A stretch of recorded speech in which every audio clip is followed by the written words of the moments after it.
In this video, I am going to talk about Arthur Miller's A View from the Bridge, Act 2. Act 2, Scene 1. After 𝗪𝗺℗'s laconic introduction, which has a touch of sardonic humor, the second act continues with a lyrical love scene between Catherine and Rodolfo. It is the first time we have seen the sweetness and firmness of Rodolfo's character. Almost at once he expresses the warmth of his affection for Catherine, who is able to talk to him about her feelings of fear for Eddie and of her fear of love itself.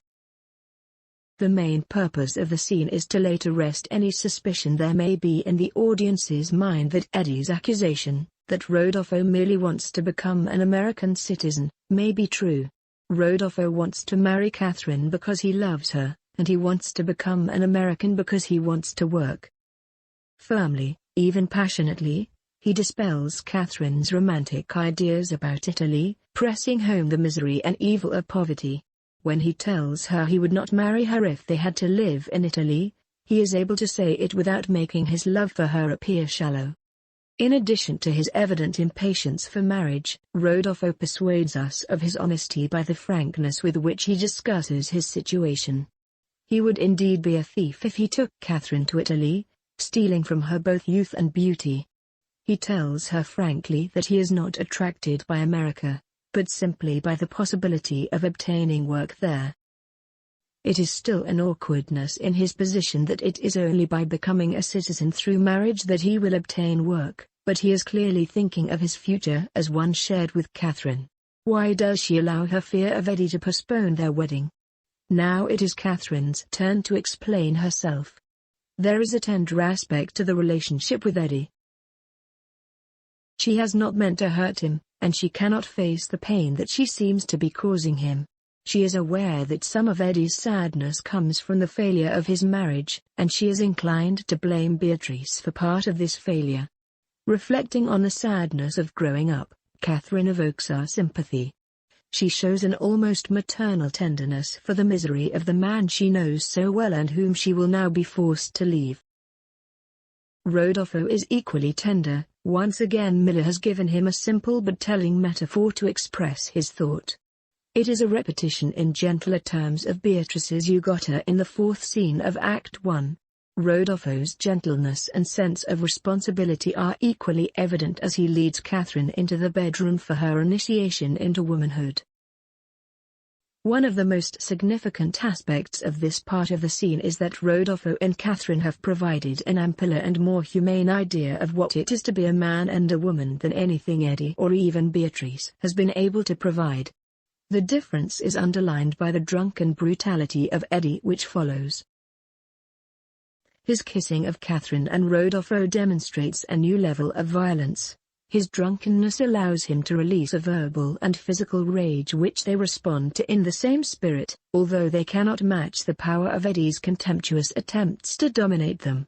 When the rage has spent itself, there remains the threat to kill or to expose the illegality of the cousins' position. From now on they are dependent on Eddie's pity, and Catherine is out of bounds. The limits to Eddie's tolerance have been clearly set. In this final contest with Rodolfo he clearly thinks he has demonstrated what manliness is and has asserted his authority over Catherine. Act 2, Scene 2. In his introduction to the next scene 𝗪𝗺℗ reverts to the quasi-poetic language which he used after his first meeting with Eddie. 𝗪𝗺℗ attempts to justify his status as an observer by maintaining that nothing had yet happened that would have forced him to act and that, in any case, he felt powerless to act. He appears to be a curious mixture of doctor and lawyer. He knew at the time that Eddie was struggling with serious problems, but until Eddie acted on his destructive impulses, he claims to have had no duty to fulfill. Miller uses 𝗪𝗺℗ to increase the sense of the inevitability of tragedy, but he destroys his credibility as a participant in the drama. It is difficult to accept that he should have known so much about his client and yet have done nothing to prevent the adverse outcome which he feared. Eddie's second interview with him does nothing to enhance 𝗪𝗺℗'s moral standing. The point of the scene seems to be Eddie's rational justification of his bizarre action in the previous one. It is perhaps worth noticing that nothing is said about his kissing Catherine. His treatment of Rodolfo was a demonstration that he was no good. He did not fight back. Alfieri reiterates his view that Catherine must be allowed to make her own choice, but he also seems to foresee what Eddie's next move will be.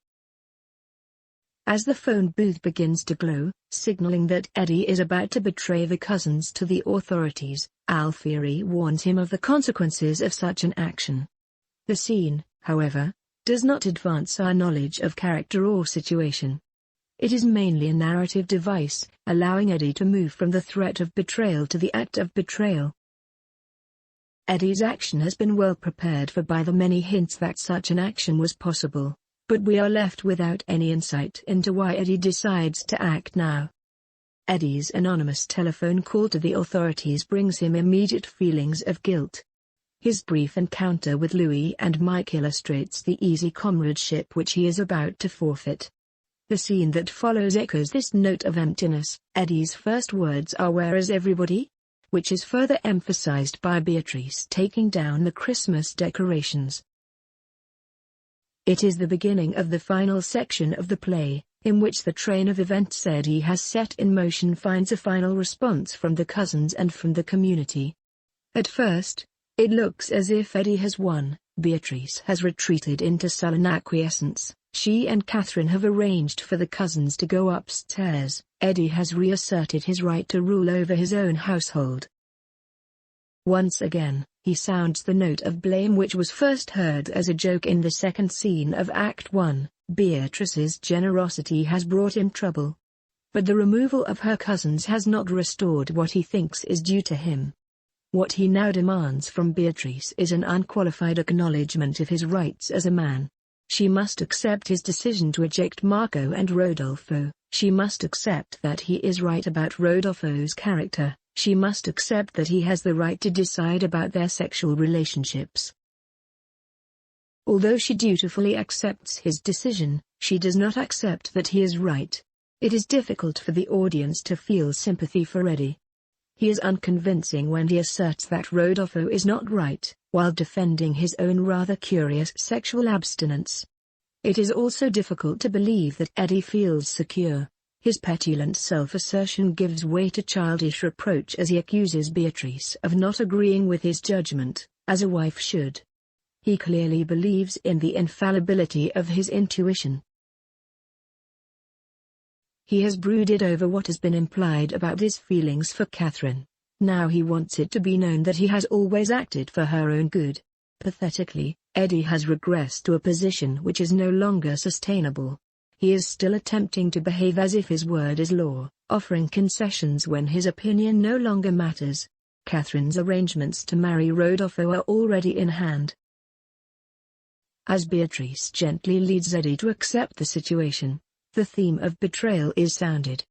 The currents of the play are troubled and divergent at this point. The audience is suspended between the possibility of a resolution between Eddie and Catherine and the uneasy expectation that Eddie's telephone call will have terrible consequences.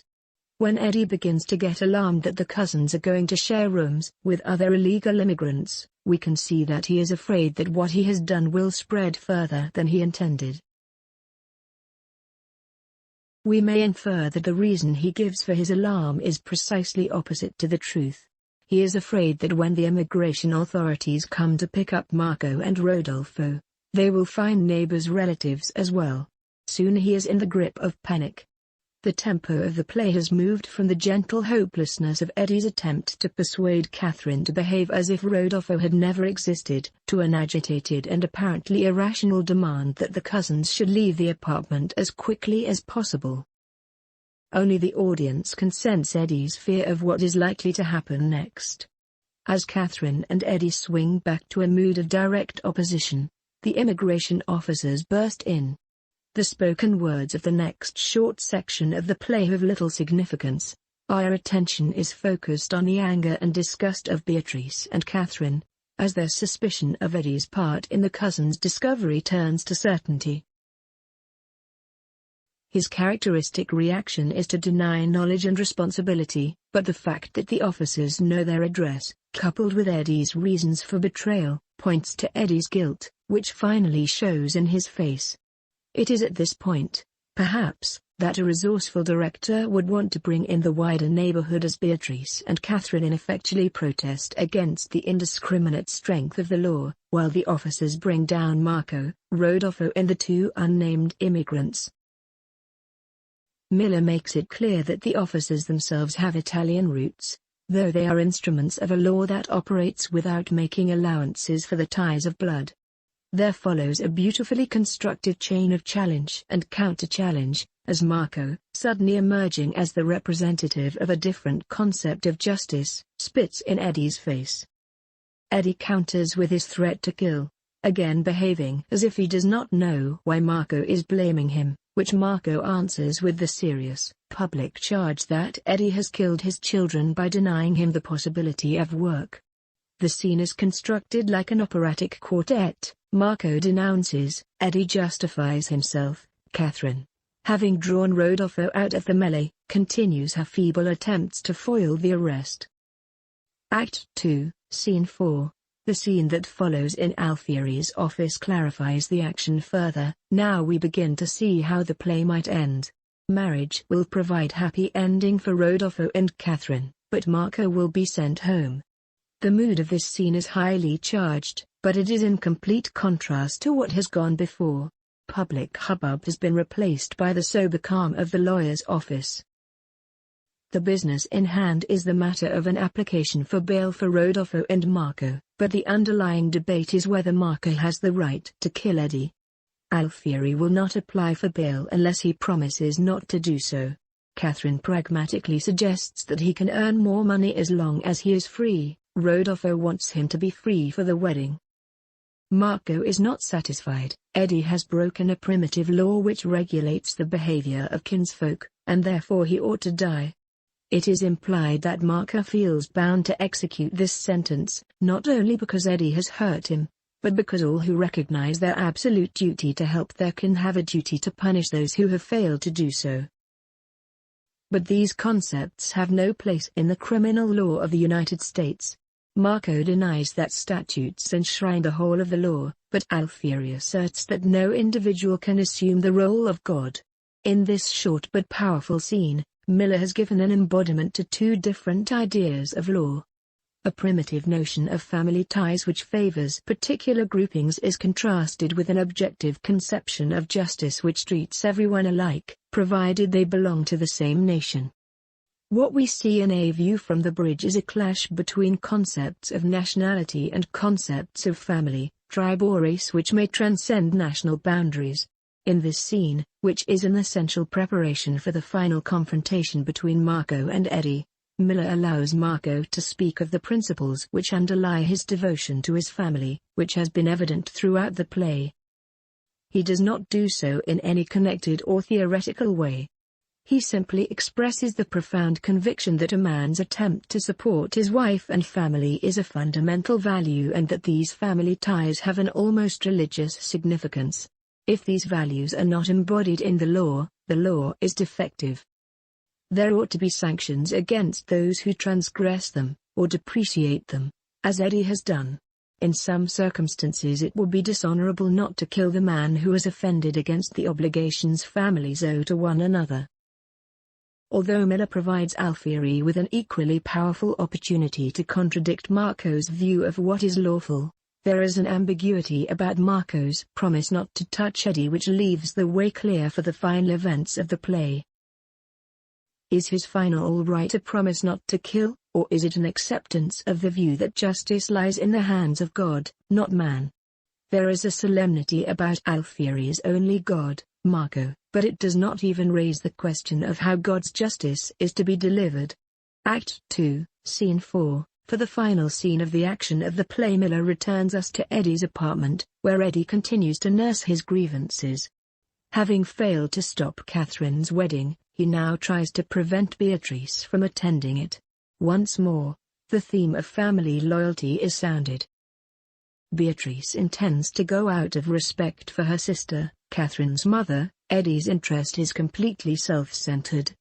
His wounded vanity demands assuagement. He wants his respect, apparently a last acknowledgement from his wife of his authority. There is no doubt that Catherine's breach with him is final. she speaks to him with a harsh bitterness of language which is new. She does not disguise her contempt for 𝗏𝗑. Now that 𝗏𝗑 has shown what he is prepared to do, he has lost any right to respect. He is a rat, who belongs in the garbage. It is difficult, perhaps, to sympathize with Beatrice's view that they are all responsible in some sense for what has happened. No doubt she implies that 𝗏𝗑's betrayal of Marco and Rodolfo is linked to the unhealthy relationship between 𝗏𝗑 and his niece, to which all the family have contributed, even if only by failing to recognize it for what it was. It is difficult, however, to believe that such considerations mitigate 𝗏𝗑's personal responsibility for the arrest of Beatrice's cousins. Her attempt to reconcile 𝗏𝗑 and Catherine is brought to a halt by Rodolfo's entrance, which releases a further spasm of anger in 𝗏𝗑. He brushes aside Rodolfo's impressive effort to restore good relations by offering a sincere and humble apology for his part in the family's troubles. His fumbling attempt to kiss 𝗏𝗑's hand is interpreted as a sign of weakness. Rodolfo's hope that even Marco as the only one of the pair worthy of his attention, it is he who can be reconciled, is dashed by 𝗏𝗑's obtuse intransigence. 𝗏𝗑 has shamed 𝗏𝗑 in front of his neighbors. Nothing but a public restitution of his reputation will satisfactorily compensate 𝗏𝗑 for his humiliation. Only Beatrice can see that such a confrontation will lead to a bloody conclusion. Throughout the scene with Rodolfo, Beatrice has tried to appeal to reason, moving from persuasion to impassioned pleas that 𝗏𝗑 should accept Rodolfo's apology. Failing to get him to attend, she finally tries to confront him with what she sees as the underlying cause of his obstinacy: his continuing, unacknowledged, passion for Catherine. Both Catherine and 𝗏𝗑 are shocked by her outspokenness. Predictably, 𝗏𝗑 refuses to accept that he could harbor such thoughts. All thought of facing the truth is swept aside when Marco, perhaps believing that he has God's consent to murder, calls 𝗏𝗑's name. 𝗏𝗑 responds almost joyfully, abandoning thoughtful analysis for a confrontation with the man who he thinks has insulted him. Rodolfo and Beatrice are swept aside as he addresses his neighbors with a speech of self-justification. 𝗏𝗑 appeals to the injunctions of the New Testament as a source for his behavior. In his view, he has admitted his house strangers who have abused his hospitality. 𝗏𝗑's account of what he has suffered is narrowly biased. He demands a submission from Marco which Marco cannot give. Accused of being a liar, threatened with assault and then with a knife, Marco as the challenger is forced to defend himself. As 𝗏𝗑 dies in Beatrice's arms, there is no sign that he feels remorse or any understanding of the sources of his actions. Alfieri's closing speech has an enigmatic quality. "People nowadays," he says, "settle for half." The phrase takes us back to his first speech, which looks back to the days of gangsterism, which does not seem to relate to the events we have been watching, except that in each case there was a connection with Italy. Alfieri admires 𝗏𝗑, despite all that might be said, because he has allowed himself to be wholly known. It is not clear in what sense 𝗏𝗑 has done this, unless by adhering to his own blindness and obstinacy. He has gone to the extreme in failing to know himself, so that he has become a kind of model of the blind striving of the unconscious. Now I am going to talk about the characters of the play. The first character is 𝗏𝗑. 𝗏𝗑 is a larger-than-life figure, authoritative, willful and energetic. At the beginning of the play, he exudes warmth. There is a close rapport between him and his niece, Catherine. He is interested in her looks and her clothes. He is proud of her development into an attractive woman, but he still thinks of her as a baby and wants to keep her from other men. He warns her about the dangers of being too friendly to others, but does not seem to realize that her growing up may affect the relationship she has with him. In his relations with his wife and with the outside world, he is serenely masterful. He jokes easily about the responsibility he is about to undertake in welcoming Beatrice's cousins into the house, but his humor has a sharp edge, perhaps covering some resentment at the trouble her family has put him to. Yet he is glad to appear generous. 𝗏𝗑 is a man with a rather thin surface of easy good humor. Underneath, He is dogmatic and quarrelsome. Although he loves Catherine, he expects her to live according to his expectations. He has little time for the people he lives amongst, yet he is prone to affectionate nostalgia for the work he does. He appears to be complacently satisfied with himself and his family. It is the possibility of change that upsets him. Before the cousins arrive, Eddie is horrified at the idea that anyone might betray an immigrant, but the early scenes of the play establish the fluctuations of his moods. His dislike of Rodolfo, which is triggered by the young man's interest in Catherine, is clearly deeply irrational, stirring in him prejudices against men who do not conform to his own type. At the same time, the revelation of his failed sexual relations with Beatrice raises questions about his own sexuality, even if these are not answered in the play. The action of the play is an expansion, but scarcely an exploration, of Eddie's psyche, whose main characteristic is his willingness to tolerate in himself an explosive excess of emotion. He is also willing to entertain hypotheses about the motives of others, which he acts upon as if they were true. He is prepared to believe, and say, anything which will maintain the integrity of his family life and the sustaining warmth of his relationship with Catherine.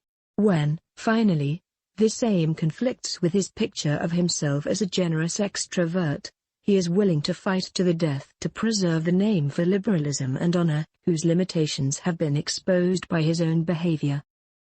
Now we have the character of Beatrice. Beatrice begins as a compliant and submissive character, whose main aim in life is to keep Eddie happy. She is delighted that her cousins are about to arrive but is full of anxiety about their welfare.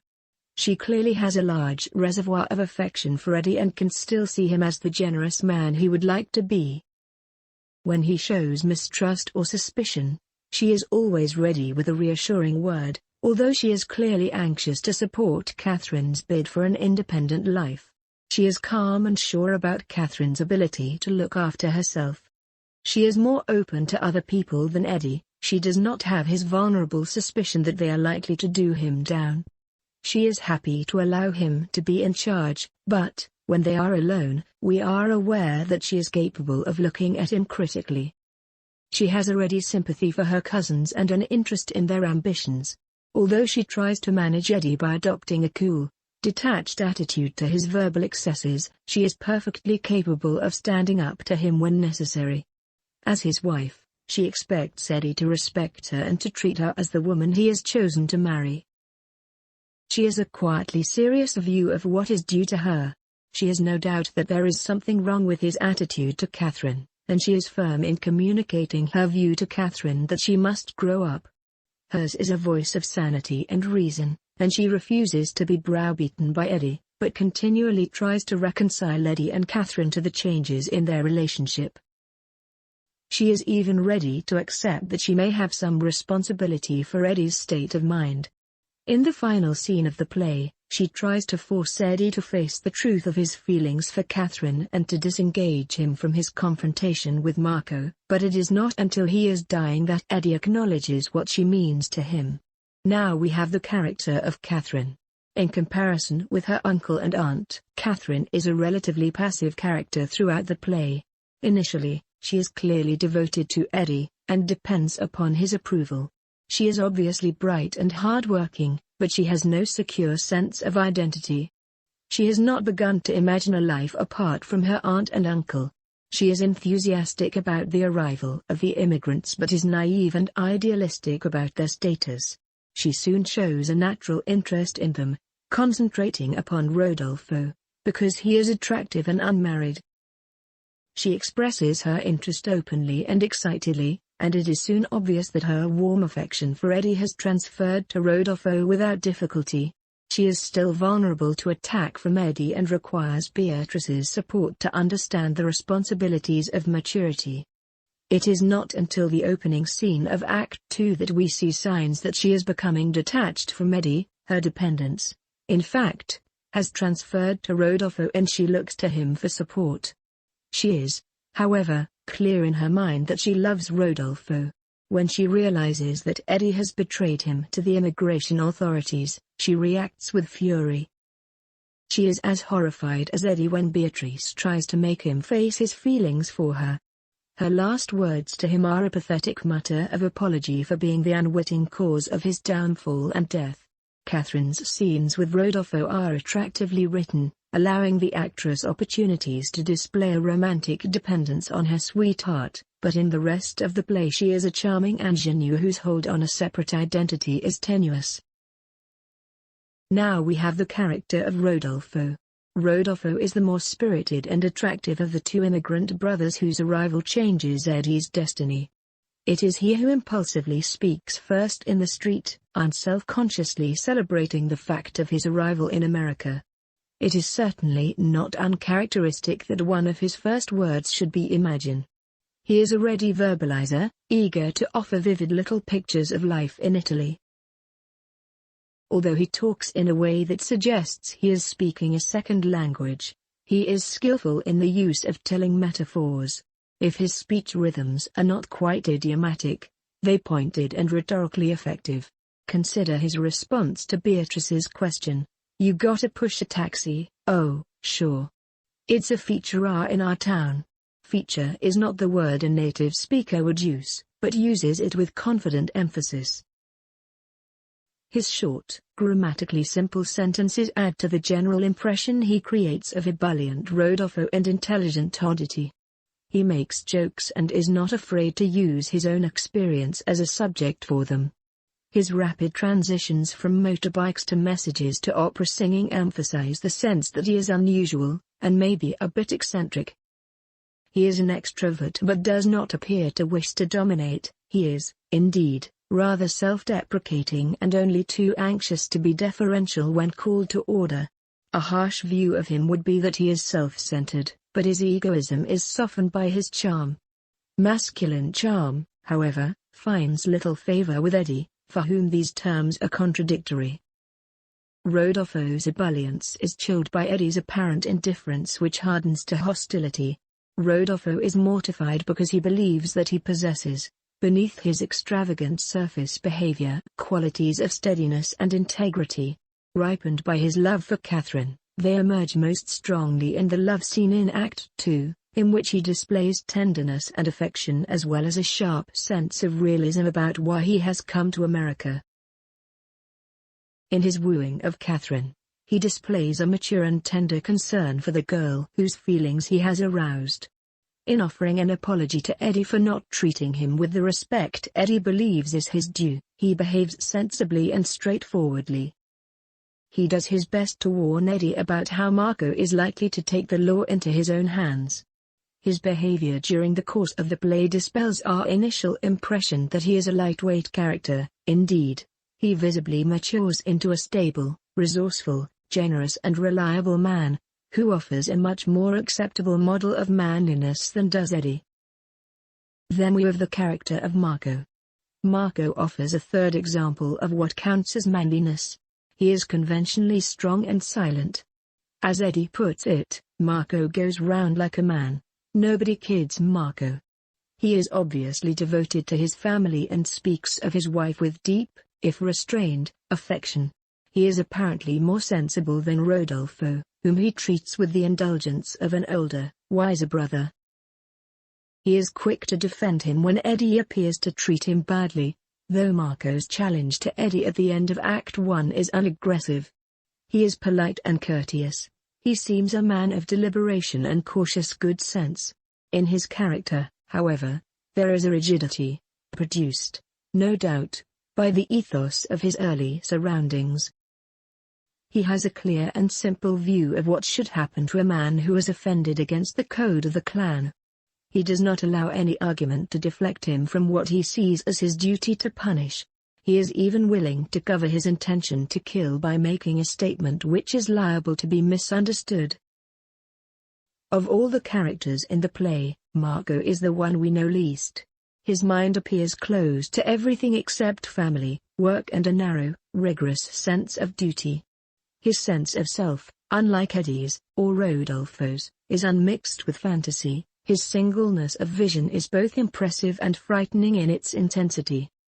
Also we have the character of Alfieri. Although Alfieri does take part in the action of the play, His main role is as an observer and commentator. He represents a view of law which is objective, unemotional and aware of its own limitations. When, in his final speech, he says, "Most of the time now we settle for half and I like it better," we may suppose that he means that the legal system does not dispense absolute justice. It is content to manage an administrative system which deals with only part of the human problems which come before it. Alfieri is less a human character than a dramatic device. The actor who plays the part has to be both a character and a chorus who comments impersonally upon the action. He is honorable, upright and concerned. He has considerable insight into Eddie's problems, but his function in the play does not allow him to do more than observe. At last we have the conclusion. A View from the Bridge is a cleverly constructed play whose episodes lead to a brilliantly effective theatrical conclusion. Many famous plays end with a fatal confrontation between two powerful men. We need only think of Hamlet and Macbeth. Marco and Eddie are not socially of any great consequence, but Marco, at least, represents a coherent, if narrow, morality. His belief that it is right to kill Eddie rests on the traditions of the Sicilian vendetta. Eddie has injured, even metaphonically killed, Marco's family, by depriving Marco of his livelihood. He has deprived his family of the means to live and, therefore, of life itself. He has offended against the code which demands that families should support one another. Eddie's case against Marco is weaker. He believes that he had the right to inform on Rodolfo, because he was stealing from him. But as the play makes clear, Eddie has no moral right to behave as if he possessed Catherine. The word itself suggests that Eddie's secret desires for Catherine are incestuous and antisocial. It is also certain that there are no grounds for implicating Marco in whatever crime Rodolfo may be supposed to have committed. From an early stage in the play, Eddie himself has recognized the unacceptability of betraying members of the family group. Having accepted Beatrice's cousins into his house, he is obliged to protect them. Can Rodolfo's behavior in falling in love with Catherine be held to be a breach of Eddie's hospitality? Perhaps the answer is that behind these issues there are larger questions. The Italian brothers are cousins of Beatrice, but they are also competitors in the job market, as Mike and Louis realize. The immigrants are illegal because the immigration policies of the United States in the 1920s began to exclude categories which had previously been allowed to enter without hindrance. Some of these restrictions were made necessary by the backlog of prospective immigrants which had built up during the First World War, but they were applied in a way which barred migrants of Southern and Western European origins. Thus, Italians and Greeks were less favored than immigrants from Great Britain and Northern Europe. As John A. Garrity puts it in his book The American Nation, A History of the United States, 6th edition, 1987, the United States had not only closed the gates, it had abandoned the theory of the melting pot. Instead of an open, cosmopolitan society, eager to accept, in Emma Lazarus' stirring lines, the huddled masses yearning to breathe free, the wretched refuse of Europe's teeming shore, America now became committed to preserving a homogeneous Anglo-Saxon population. These anomalies were removed by legislation in the 1960s, but they may be thought to color Miller's play. If Eddie is representative of a section of working-class America, his attitude to strangers is ambivalent. The name that Eddie has lost is just that name for generosity, for an open door to the poor of the world, which the United States had claimed. A View from the Bridge offers a finely graded spectrum of Italians in America. The audience is invited to look, as it were, from Brooklyn Bridge onto Red Hook, from a position of privilege to a less privileged corner of New York. Alfieri, through whose eyes the action is seen, is a successfully assimilated Italian immigrant who has been able to distance himself from the struggle for existence. Eddie and his family and neighbors are at the borderline of being American. Eddie wanted to direct Catherine towards a different kind of people and to work in maybe a lawyer's office someplace in New York in one of them nice buildings. Instead, he has to watch her falling in love with an Italian immigrant who has little understanding of America and no established place on its social ladder. Onto this easily intelligible social drama, Miller has grafted much darker psychological material which has to do with the internal structure of the family itself. In the preface to the first version of the play, Miller speaks of the density of the material which it contains and which it would require many plays to exhaust. Eddie's possessiveness and his denial of it are well established. Beatrice plays a crucial role in diagnosing the strength of Eddie's feelings for Catherine, and Alfieri, in his first interview with Eddie, states the general problem which may occur when a child first wants to leave home. The failure of Eddie's sexual relationship with Beatrice is further evidence that his sexual interests may have become distorted, but despite Eddie's on-stage kissing of Catherine, there is little direct evidence that his interest is incestuous. When Beatrice asserts, just before the closing episode of the play, that it is Catherine whom Eddie wants, the spectators may think that there is something forced in this accusation, that it depends too much on feelings which have not been adequately demonstrated in the action of the play. Something of the same kind may be said about the theme of homosexuality. It may be held that in kissing Rodolfo, Eddie behaves in a way which reflects badly on himself and that he harbors feelings for Rodolfo which he would never acknowledge. His preoccupation with Rodolfo's looks and voice and interests may reinforce this suspicion. Yet it is not easy to argue that this is a deeply rooted unconscious preoccupation of Eddie's. The two characters offer contrasted versions of what it is to be a man. It may suit Eddie's purpose to impugn Rodolfo's character by bringing against him the most serious accusation he can think of. But Rodolfo never for a moment gives us any reason to believe the charge is true, nor does Eddie give us reason to believe that he harbors unacknowledged homosexual feelings for Rodolfo. Of course, he may feel threatened by this alternative version of what it is to be manly. At the time the play was first staged, public discussion of homosexuality was almost unheard of. It was because the play appeared to hint at the topic that it was initially banned from the London stage. A kiss exchanged between men in public was thought indecent. When Eddie kisses Rodolfo, it is a gesture of his anger and contempt, but even this expression of emotion between two men was considered unsuitable for the stage. Eddie uses the kiss aggressively to imply that Rodolfo is not right, but we know there is no truth in this charge. The episode has considerable theatrical force, but it does not mean that the play raises serious questions about homosexual feelings or behavior. If emphasis is placed on the internal conflicts within Eddie's family, he may be seen as a man who is almost a tragic character because he has no insight into his own motivation. His ignorance of himself is such that we may well feel pity and fear, because he reminds us of a certain blindness about our motives which we can all recognize in ourselves. But there is nothing blind about his betrayal of his relatives. In choosing to take that line of action, which has been signaled many times in the play as the breach of a clearly identified social taboo, he puts himself beyond the sympathy both of his neighbors and of the audience.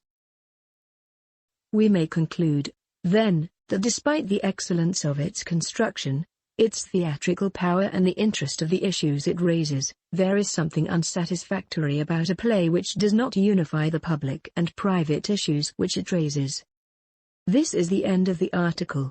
I hope it was useful for you. Please, do not forget to click the notification bell, like, share, comment, subscribe my channel.